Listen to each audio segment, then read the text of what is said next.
అందరికీ నమస్కారం. ఈరోజు మన ఛానల్‌కి ప్రముఖ ఆధ్యాత్మిక జ్యోతిష నిపుణులు శ్రీ వైవీఎస్ గిరి గారు వేచి ఉన్నారు. నమస్కారం గురుగారు. నమస్తే అమ్మా. గురుగారు, ఈ నెల అక్టోబర్ నెలలో మిథున్ రాశి వాళ్ళకి ఉద్యోగ ప్రయత్నాల్లో ఎలాంటి ఫలితాలు ఉంటాయి? ఉద్యోగం రావాలంటే ఎలాంటి దానాలు చేయాలో కొంచెం క్లుప్తంగా వివరించగలరా? అలాగేనమ్మా. నమస్తే అండి. ఈ అక్టోబర్ మాసంలో మిథున రాశి వాళ్ళ ఫలితాలు ఎలా చూద్దాం. మిథున రాశి అంటే అందరికీ తెలిసిందే, మృగశిర మిగిలిన 3-4 పాదాలు, ఆరుద్రలో మొత్తం 4 పాదాలు, పునర్వసులో 1-2-3 పాదాలు జన్మించిన వారు మిథున రాశికి వస్తారు.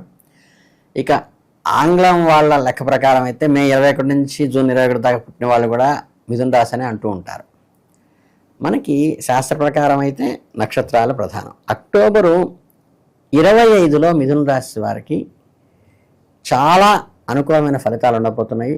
కొన్ని సవాళ్ళను కూడా ఎదుర్కోవచ్చు. గ్రహ సంచారం మీకు పూర్తిగా అనుకూలంగా లేనందువల్ల చాలా విషయాల్లో ఓపికగా తగ్గి వ్యవహరించడం మంచిది. మీ తెలివితేటలు అనుభవాలు ఉపయోగించుకొని ముందుకు సాగాల్సిన అవసరం. మొదటి భాగంలో గురువు బలిహానంగా ఉన్నప్పటికీ తర్వాత అనుకూల స్థానంలోకి రావటం వల్ల మీ కెరీర్కు మంచి ఫలితాలు, కొన్ని చోట్ల గందరగోళ స్థితులు రావడం కూడా జరగవచ్చు.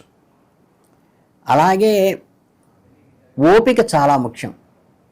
ఏ పనికైనా అదనపు సమయం తీసుకోవటం మంచిది. మీరు ఏదైనా పని నిర్దిష్ట తేదీల్లో పూర్తి చేస్తాను వాగ్దానం చేస్తే దానికి 1-2 రోజులు అదనంగా చేర్చి మాట ఇవ్వటం మంచిది.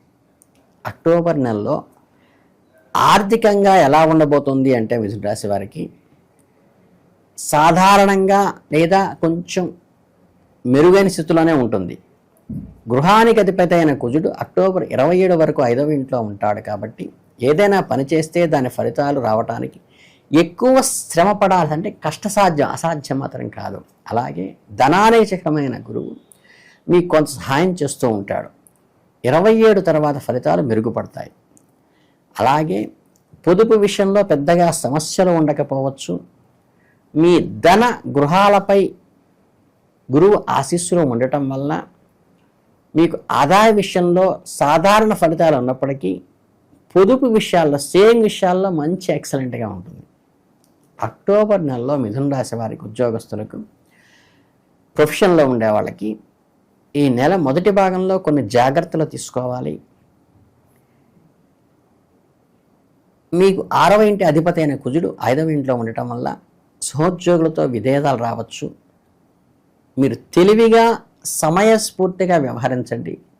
ఏదైనా సంఘర్షణను నివారించి ఓపికగా మీ లక్ష్య సాధనకి మాత్రమే ప్రయారిటీ ఇవ్వండి. ఈగోకి వెళ్ళబాకండి. అక్టోబర్ నెలలో మిథున రాశి వారికి ఆరోగ్యపరంగా ఎలా ఉండబోతుందంటే మిశ్రమ ఫలితాలను ఇస్తుంది. అలాగే మీ ఆరోగ్యం మీ రాశికి అధిపతి అయిన బుధుడిపై ఆధారపడి ఉంటుంది కాబట్టి అక్టోబర్ 3 నుంచి 24 వరకు బుధుడు బలహీన స్థితిలో ఉండటం వల్ల మీకు ఆహారపు అలవాట్లు కొంచెం జాగ్రత్తగా వహించండి.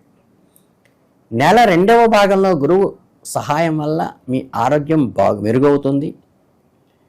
ఈ 2 గ్రహాల స్థానాలను బట్టి చూస్తే మీ ఆరోగ్యం సాధారణ స్థితి నుంచి సమతుల్యమైన దినచర్యను కనుక పాటిస్తే మెరుగయ్యే అవకాశం ఉన్నది. అక్టోబర్ నెలలో ఈ ప్రేమ, వివాహము, వ్యక్తిగత సంబంధాల విషయానికి వస్తే మిథున రాశి వాళ్ళకి మీ 5వ ఇంట అధిపతి అయిన శుక్రుడు అక్టోబర్ 9 వరకు మీ 3వ ఇంట్లో ఉంటాడు. ఆ సమయంలో మీరు మీ భాగస్వామితో మంచి సంభాషణ చేయవచ్చు. అక్టోబర్ 9 తర్వాత శుక్రుడు మీ 4వ ఇంట్లోకి మారినప్పటికీ అది బలహీన స్థితిలో ఉండటం వల్ల అంతగా అనుకూలంగా ఉండదు. ఈ సమయంలో పెద్ద సమస్యలు రాకపోయినా అపార్థాలు లాంటివి ఏర్పడే అవకాశం ఉంది కాబట్టి మీ సంబంధాల్లో అపనమ్మకం చోరనివ్వకుండా జాగ్రత్తగా పడండి మీ సంభాషణలో. అలాగే నెల మొదటి భాగంలో శుక్రుడు మీకు మంచి మద్దతు ఇచ్చిన అక్టోబర్ 9 తర్వాత ఫలితాలు సాధారణంగానే నడుస్తాయి. స్త్రీలతో మటుకు జాగ్రత్తగా ఉండండి. వివాహ విషయానికి సంబంధించి అక్టోబర్ 9కి ముందు సమయం అనుకూలంగా ఉంటుంది. వైవాహిక జీవితంలో మిశ్రమ ఫలితాలు ఉంటాయి. 7వ ఇంటి అధిపతి అయిన 7వ ఇంటిపై దృష్టి పెట్టడం వల్ల అనుకూలంగా ఉన్నప్పటికీ శని దృష్టి పడటం కూడా ఉండటం వల్ల అంత మంచిది కాదు. మీరు జ్ఞానంతో, తెలివితో వ్యవహరిస్తే వైవాహిక జీవితం బాగుంటుంది. మొండిగా అజాగ్రత్తగా వ్యవహరిస్తే మాత్రం ఫలితాలు తీవ్రంగా ఉంటాయి. అక్టోబరు నెలలో ఈ మిథున రాశి వారికి జీవితంలో స్నేహితుల విషయంలో చాలా అనుకూలంగా ఉంటుంది. 4వ ఇంటిపై ఎటువంటి అనుకూలంగా ప్రతికూలంగా ప్రభావం ఉండదు. దీనివల్ల పరిస్థితుల్లో ఎలాంటి మార్పు ఉండదు. గత సమస్యలు పరిష్కరించుకోవడానికి మీరు ప్రయత్నించాలి. 2వ ఇంటి అధిపతి అయిన చంద్రుడు బుధుని మద్దతు వల్ల సమతుల్య ఫలితాలను ఇస్తాడు. బుధుడు శుభగ్రహంతో వస్తే శుభాన్ని ఇస్తాడు. గురువు కూడా మీకు మంచి ఫలితాలను ఇస్తాడు. అయితే తోబుట్టులతో సంబంధాలు బలోపేతం చేసుకోవడానికి కొంచెం కష్టపడాల్సి వస్తుంది. ముఖ్యంగా నెల 2వ భాగంలో 3వ ఇంటి అధిపతి అయిన సూర్యుడు బలహీనంగా ఉంటాడు. మీ సోదరుడు స్నేహితులతో కోపం తెప్పించకుండా జాగ్రత్తగా ఉండండి. ఇది మీ సంబంధాలను సామర్థ్యాలను మెరుగుపరుస్తుంది. గృహ జీవితానికి వస్తే ఈ నెలలో 4వ ఇంటి అధిపతి సాధారణ ఫలితాలను ఇస్తాడు. అలాగే నెల మొదటి భాగంలో సూర్యుడు శని ప్రభావం వల్ల కొన్ని సమస్యలు ఏర్పడవచ్చు. 2వ భాగంలో స్థితులు మెరుగవుతాయి. గృహ జీవితం మొత్తం మీద కొంచెం కష్టంగా ఉన్నప్పటికీ నెల ద్వితీయాంశంలో బాగా మెరుగవుతుంది. మిథున రాశి వారికి ఇక అక్టోబర్ 25 నెలాఖరికి 17 వరకు సూర్యుడు 4వ ఇంట్లో తనిస్తాడు. కొంచెం పని ఒత్తిడి, గృహ జీవితంలో సమస్యలు వస్తాయి. 17 తర్వాత బలస్థితిలో మీ 5వ ఇంట్లో ఉండటం వల్ల సూర్యుడి నుంచి మీకు అనుకూల ఫలితాలు ఆశించవచ్చు. ప్రతికూల ప్రభావం కూడా కొంచెం ఆరోగ్యం పైన ప్రేమ మీద చూపిస్తాడు. అలాగే బుధుడు చక్కగా అక్టోబర్ 3 వరకు 4వ ఇంట్లో ఉండటం వల్ల ఆ సమయంలో కుటుంబ సంబంధాలు, గృహ సంబంధ విషయాల్లో మంచి ఫలితాలు ఇస్తాయి. అక్టోబర్ 3 నుండి 24 వరకు 5వ ఇంట్లోకి మారటం వల్ల, ఆ తర్వాత 6వ ఇంట్లోకి మారటం వల్ల చివరికి బుధుడు మంచి ఫలితాలు ఇచ్చిన అక్టోబర్ 3 నుంచి 24 మాత్రం అంత అనుకూలంగా ఉండదు. బృహస్పతి విషయానికి వస్తే ఏంటంటే నెల మొదటి భాగంలో 1వ ఇంట్లో, 2వ భాగంలో 2వ ఇంట్లోకి మారుతాడు. దీనివల్ల మీ వ్యక్తిత్వము, సంపద విషయాల్లో మిశ్రమ ఫలితాలు వస్తాయి. మొదటి భాగంలో మీరు కొన్ని గందరగోళాలు ఎలవిన 2వ భాగంలో ఆర్థిక స్థితి మెరుగవుతుంది. ఇక శుక్రుడు మీ 3వ ఇంట్లో ఉండి తోబుట్టువులు, ప్రయాణాలు, సంబంధాల్లో అనుకూల ఫలితాలను ఇస్తాడు.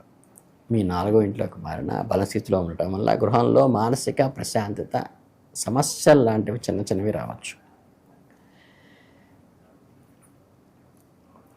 ఇకపోతే శనీశ్వరుడు 10వ ఇంట్లో వక్రగతిలో ఉండటం వల్ల మీరు అనుకున్న వేగంతో పనులు పూర్తి కాకపోవచ్చు. పనిలో ఆలస్యాలు, ఆటంకాలు ఎదురు కావచ్చు. రాహువు 9వ స్థానం వల్ల మీకు అదృష్టం అంతగా కలిసి రాకపోవచ్చు. ఆధ్యాత్మిక విషయాలు కూడా మీకు ఆసక్తి కలుగుతుంది.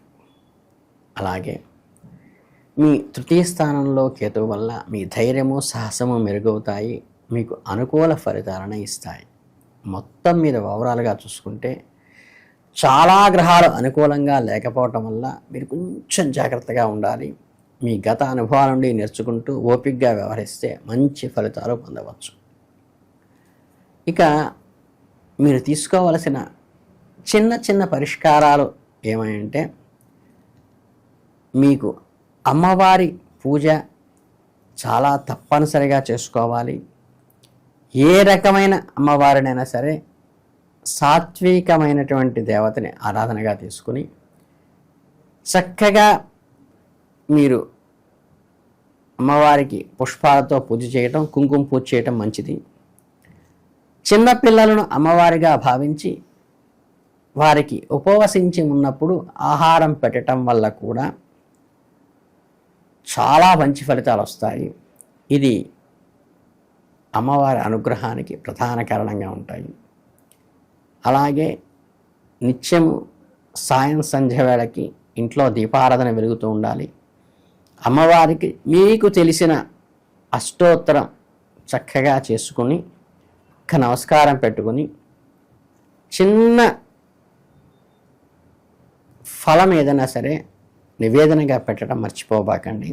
దీనివల్ల మీకు ఈ మాసమంతా అద్భుతమైన ఫలితాలను ఇస్తుందని అందరికీ శుభాభినందనలు తెలియజేసుకుంటూ ధన్యవాదాలు.